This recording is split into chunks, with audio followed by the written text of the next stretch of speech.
Hi everyone, welcome to my channel. My name is Amanda and this is a vlog of my late autism and ADHD diagnosis. So by the time you see this video, I will be getting back from a week in Hawaii. So normally I film, edit, and upload within like a day, but obviously for safety reasons, I did not want to announce that we were going to be out of town ahead of time. So the last couple uploads have been scheduled uploads. And so by the time this video go live, we'll be back home. Anyway, I just wanted to capture some of the thought process that goes into traveling while autistic. So our last vacation was in 2022 and we went to Disney World and we were kind of self-diagnosed at that point. It was right before me and my kids got officially diagnosed with autism and OCD. My son has OCD. My daughter, my son and I are autistic, ADHD, and my son also has OCD. At that point, we were all self-diagnosed autistic and wondering about ADHD. And then later that summer, beginning fall, we got medically diagnosed. And so what that meant was, even though we weren't medically diagnosed, we were able to start thinking about like accommodations that might be helpful for autistic people. Like I said, we were at Disney World, so we like spent less time at the park. We had more recovery time at our hotel. We made sure to bring protective ear wear, these kinds of things. Now we're planning a trip. We all know we're autistic. I talked about these in a recent video. We got these for traveling through the airport. This is from the company Hidden Disabilities, and it's the Sunflower Lanyard Scheme, and it's a program that is spreading worldwide. Right now, it's mostly in airports, but it lets airport staff know that the person wearing it has some sort of hidden disability. It's not just for autism. So that means that I feel like going through our airport is going to be easier on this trip because that's one of our big stresses. One of the things that has been extremely stressful for me preparing for the trip is getting a hold of ADHD medicines, because I counted out my kids' medicine and one of them was going to run out of their ADHD meds mid-trip. And ADHD medicine isn't one that you're supposed to stop cold turkey, and you don't want to be on vacation and suddenly not have your ADHD medicine. That would make for no fun experience. But trying to get a vacation override, while should be fairly easy, ended up being a multi-phone call, multi-day, multi-week process. Going back between the insurance company, the pharmacy, and the doctor multiple times. It was a headache. It took a lot. But I finally got it, so we're going to be good to go. That was one of my biggest stresses. So if you're planning on traveling, the thing is, like, the executive functioning that it took to pull that off for medication for executive dysfunctioning is stupid. Now, it is for my kid, but I'm not currently on ADHD medicines. That's a whole nother story. I'm hoping to get on ADHD medicines, but I'm not right now. And it took a lot for me to get that done. But the other thing that is stressful, so as an autistic person, I do want to travel. I like going to new places, but it's also extremely stressful at the same time. It doesn't mean I don't want to ever travel, but I want to try to accommodate myself as best as I can when I travel. And one of the most difficult things is that when you are traveling, your whole routine is going to be different because you're on vacation. The flow of your day is just going to be different because you're going to be doing different activities, because that's the whole point of vacation. And your food, your meal times might be different. It's going to be so much different. And so that's already just number one dysregulation to autistic minds and bodies. And then the food aspect is also going to be very dysregulating. So my tendency, even for years before I knew I was autistic, I would always pack food when I'd go on a trip. I didn't understand why, and I had a lot of shame around it. Because there's so many like negative conversations around food, and I felt like, oh, I have to bring this food with me, and I didn't understand why. I just knew that if I didn't, I would be very, very stressed out. And so I tied that to like, um, you know, other people don't need food. Why do I need a food? Like, am I like just a pig or something? Like negative self talk. When sometimes I didn't even eat the food, it just, I had to have it with me as an option and a choice and just have it available.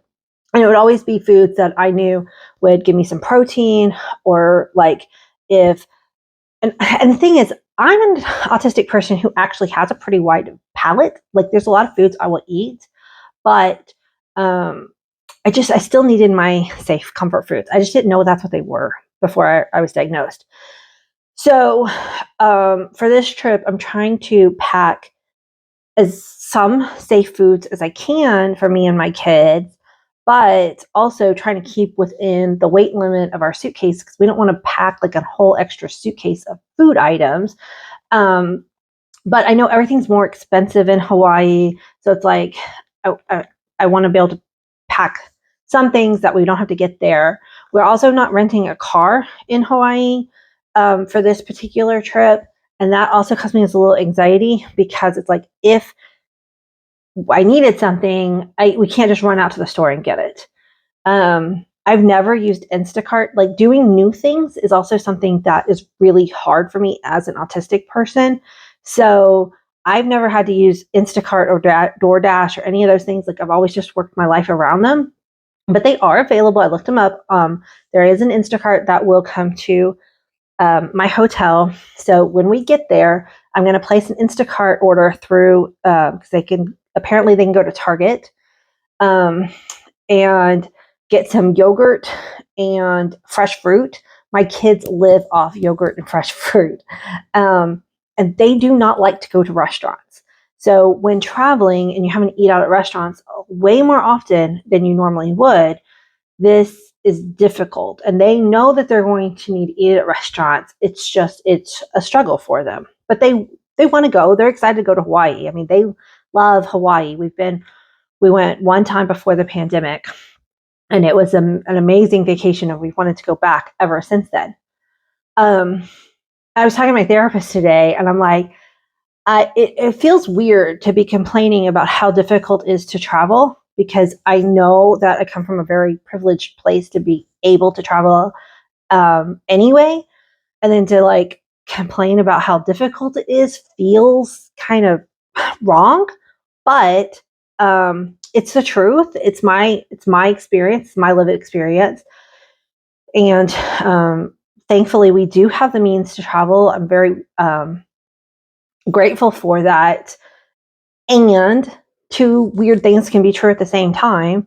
It's stressful and takes a lot of thought and pre-planning to do the thing that causes the stress, but I want to do also. Like even in daily life, even if you're not traveling, even if you're just like um there's a restaurant that friends want to go to and you want to go to it, but it sounds very overwhelming and stressful. Even though you want to go to it, you might have to like figure out accommodations and like what can you do to make that experience still enjoyable for you, you know, regardless of the fact that other people just hop on a plane and travel with no stress, and they wouldn't complain.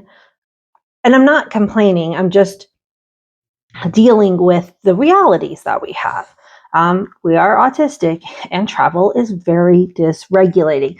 It doesn't mean that we want to stay at home and never go anywhere. It means that we are like looking at the areas that cause the dysregulation and seeing what we can do to minimize it so that we can enjoy ourselves. So one of the other things is just a low-key vacation. So the reason why we're not renting a car is because we're going to be staying at like a resort property where there's a lot of things to do at the resort, which helps because we'll be more comfortable with the place that we're staying and we're not off doing new things every day. And so we're mostly planning on spending a lot of time at the beach, at the pools. This resort has like little cultural classes that we can take. There's yoga on the beach. There's like a jewelry making class with using natural elements from the land. That is one of the cultural classes that they offer. So we're going to do some of that kind of thing and just have a very low key, what a lot of people would consider a very boring vacation. But that's what our brains want and need and are looking forward to. We're looking forward to not having very much structure of like, we need to be here, like rush off to this activity and we're going to go on this hike. No, we're like going to be hopefully laying on a beach, enjoying some sunshine. So, my plan is to hopefully film one or two videos while we're in Hawaii, talking about the experience, showing y'all some of the views that we're going to be able to see. And I will share that in future videos. That's my plan. But yeah, it's interesting to have this opportunity, be very, very, very excited and extremely overwhelmed all at the same time. Like this last week, trying to manage daily life, because we still had doctor's appointments and occupational therapy and physical therapy, while also trying to schedule new things like, I've got to find a place for my dogs. I have to find a cat sitter. Someone's watching our house. Then we have just doing all the different lists, the packing list. So it's a lot to do. I mean, as anybody who travels knows, but doing it autistic, it takes it up to a whole new notch. I guess that's all I want to say. I felt like I had so much more I wanted to talk about. Hey, cutting in really quick with one more thing that as an autistic person, I think it's so important to travel with, and that is a well-stocked medicine and first aid kit. And the medicine part is particularly important because our systems often get dysregulated when we go on trips. So there's a couple things that I add to my medicine kit that other people may not need to add. And one of that is cranberry drops. Now this is not medical advice. This is things that I found that work for my family. But cranberry drops, a lot of times when autistic people travel, our water intake changes and we're more prone to UTIs, at least in my family, and cranberry drops can help prevent it. We do try to, we bring our water bottles and we try to remember to drink lots of water, but this is just kind of a preventive measure for UTIs while we're traveling. I also bring individually wrapped prunes because, again, a lot of autistic people have bowel issues in general, and prunes can just help keep you regular when your food intake has changed while you're traveling. Another one is mule garlic oil if you're flying. This I keep on hand all the time year round, but sometimes when flying, the pressure of our ears change and can cause just wax shifting. I don't know. We seem to get ear infections when we travel way more than most people, and garlic oil can help prevent and stop an outer ear infection very early, and especially since we're going to be swimming a lot. I also have swim ear in my kit, so we'll be taking those preventative measures too. And then I have this beautiful pill case that's supposed to be for taking your pills Monday, each day of the week, but I put each one with different types of medicines that we may need while traveling. Some antacids, allergy pills, pain pills, hypermobility. I'm in pain quite often, so I rely on ibuprofen or Aleve, Tylenol, those kinds of things. I think everything else in my kit is your standard. I always bring a pair of little scissors and tweezers. We have Band-Aids, Neosporin, all the normal stuff. But I find being prepared, I don't want to have to, again, I don't like new things, so I don't have to go try to find a pharmacy and find the things that I need. So I bring it all with me. Talk about all of the just the things it takes to prepare. One of the things, like, our hotel doesn't have a microwave in it. There's one on the floor, but not in the room. And I thought about calling the microwave to see if they could put a microwave in our room as an accommodation, because we are going to probably eat some of our meals in the room. That, like I said, they do have a mini fridge, but they don't have the microwave. Because, like I said, we're going to do an Instacart order. But I'm like, we can walk down the hall to use that microwave, even though we're going to probably be using it a lot. And the thing is, they do have a coffee pot.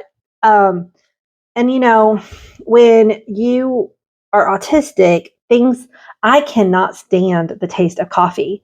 And so if I go to make my tea and I'm using a coffee pot, I'm going to taste that coffee, because, we taste like, our senses can be much more heightened. So that one I'm kind of like debating about. I'm gonna see how it goes, maybe. I don't know if there's an accommodation that they can give us with that one. But, if we're making instant oatmeal or instant mac and cheese using, like, hot water from a coffee pot, I hope it doesn't taste like coffee. And I sure hope it's not a Keurig machine where you put the little pods in, because I'm going to bring my tea, because y'all know I don't go anywhere without my tea. My tea is my comfort. So anyway, until the next video, which should have a sunny beach, aloha. I'll talk to y'all in the next one. Bye.